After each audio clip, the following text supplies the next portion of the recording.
Magandang araw mga kahistorya. Ngayon pag-uusapan natin ang tungkol sa mga higante. Totoong matatangkad na tao, hindi lamang regular na matangkad, ngunit talagang napakatangkad. Narito ang lista ng 10 totoong higante sa tunay na buhay.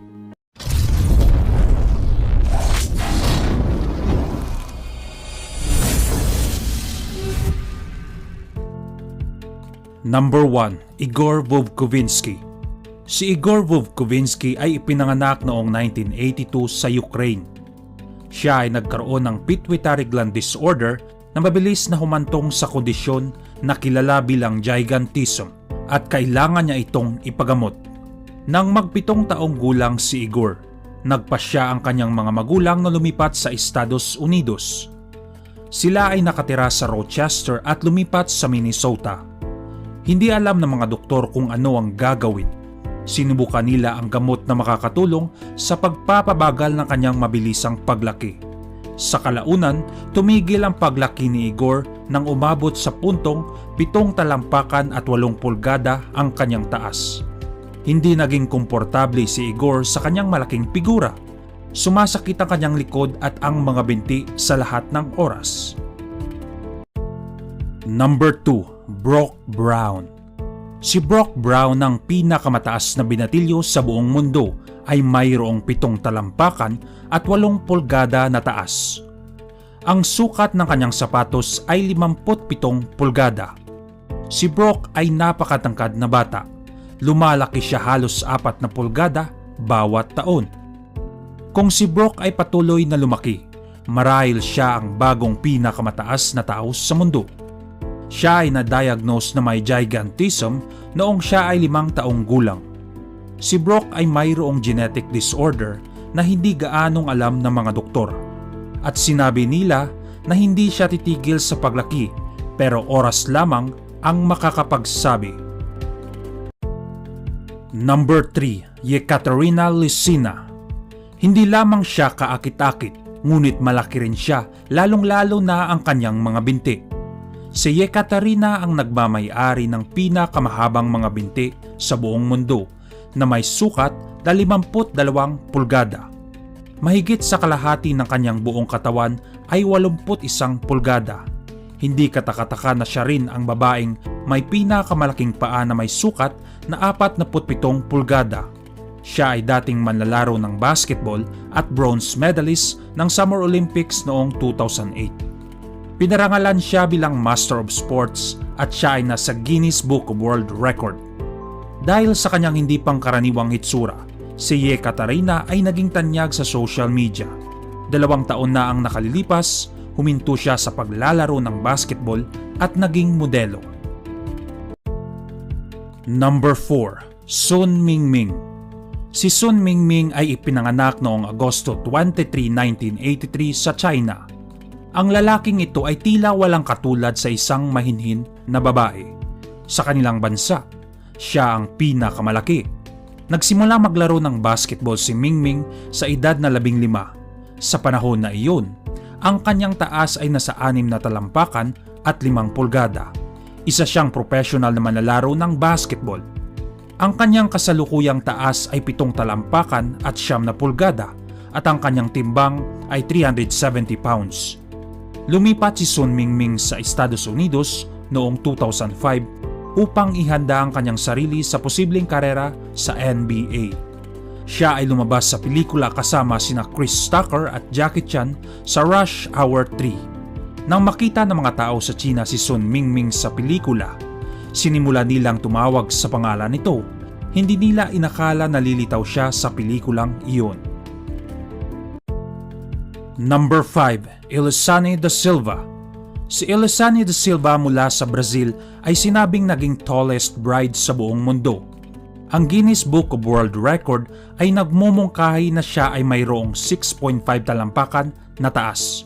Ang kanyang 22 taong gulang na kasintahan ay mayroon lamang taas na 5.2 talampakan. Gayunpaman, ang mag-asawa ay tila perpektong masaya na magkasama sa halos ilang taon na ngayon. Ang mag-asawa ay nakatira sa Salinopolis, Brazil at mukha silang mga lovebird. Noong siya ay 11 taong gulang, siya na ang pinakamataas sa kanilang klase. Huminto siya sa paglaki nang sumailalim siya sa operasyon sa edad na 15. Napilitan siyang tumigil sa kanyang pag-aaral dahil nahihirapan siyang sumakay sa kanilang school bus. Number 6. Mali Duangdi. Ang pinakamataas na babae sa Thailand ay si Mali Duangdi na 19 na taong gulang pa lamang. Mas matangkad siya kaysa sa karamihan sa mga tao.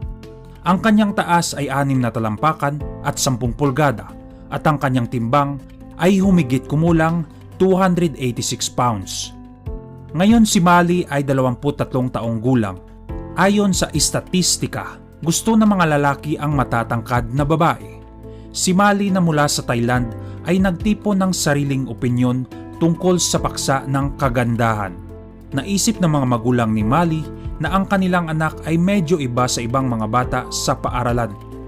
Siya ay mas malaki kaysa sa kanyang mga kaklase. Sa edad na 19, siya ay lubos na nabulag. Noong Enero ng 2009, si Mali ay naitala sa Guinness Book of World Record sa pagiging pinakamataas na batang babae sa planeta. Number 7. Sang Jun Kai. Si Sang Jun Kai ay isa sa pinakamataas na tao sa buong mundo. Halos 8 talampakan ang kanyang tangkad. Si Sang ay ipinanganak sa China. Ang kanyang mga magulang ay may normal na laki. Si Sang ay nagsimulang lumaki ng mas mabilis nang siya ay 16 na taong gulang. Noong 1999, dinala siya sa ospital dahil sa patuloy na sobrang sakit ng kanyang ulo. Sumailalim si Sang sa operasyon at huminto sa paglaki nang siya ay nasa 7.9 talampakan ang taas. Ang kanyang pinakamalaking problema ay ang makahanap ng isang pares ng sapatos dahil ang kanyang mga paa ay napakalaki. Number 8. Morteza Merzad. Si Morteza ay nagdudusa mula sa sakit na acromegaly. Siya ay isang Paralympic contestant. Bahagi siya ng Iran National Sitting Volleyball Team. Siya ay isang gold medalist noong 2016. Si Morteza ay mayroong eye injury noong siya ay 16 na taong gulang at mayroon din siyang pelvic injury. Sa kasalukuyan, ang kanang paa ni Morteza ay 6 na pulgada na mas maikli kaysa sa kanyang kaliwang paa. Number 9. Brahim Takiola. Si Brahim Takiola ay ipinanganak noong 1987. Siya ay may taas na 8.1 talampakan. Si Brahim ang nagmamay-ari ng pinakamalaking paa sa buong mundo. Halos 15 pulgada ang haba ng mga iyon. Si Brahim ay mayroon ding kaso ng acromegaly. Ang kanyang mga binti, paa, braso at mukha ay pawang na-deform. Noong siya ay 18 taong gulang, lumaki siya ng halos 3.2 talampakan. Nagtapos siya sa universidad at lumipas sa Paris noong 2006. Tinanggal ang kanyang tumor. Nagpasya siyang manatili sa Paris. Pinapayagan niya ang mga tao na kumuha ng litrato sa kanya. Number 10. Sultan Kösen. Si Sultan Kösen ay ipinanganak sa Turkey. Siya ang pinakamataas na taong nabubuhay sa balat ng lupa. Siya ay mayroong 8 talampakan at 3 pulgada ang taas. Ang taong ito ang may pinakamalaking bahagi ng katawan maliban sa mga paa. Nahihirapan siyang yumuko. Ang mga magulang ni Sultan ay hindi matatangkad. Ang kanilang anak ay lumihis upang kunin ang parehong trabaho ng kanyang mga magulang at naging magsasaka. Dahil sa kanyang taas, naabot niya ang tuktok ng puno at mas madali para sa kanya ang paghahardin.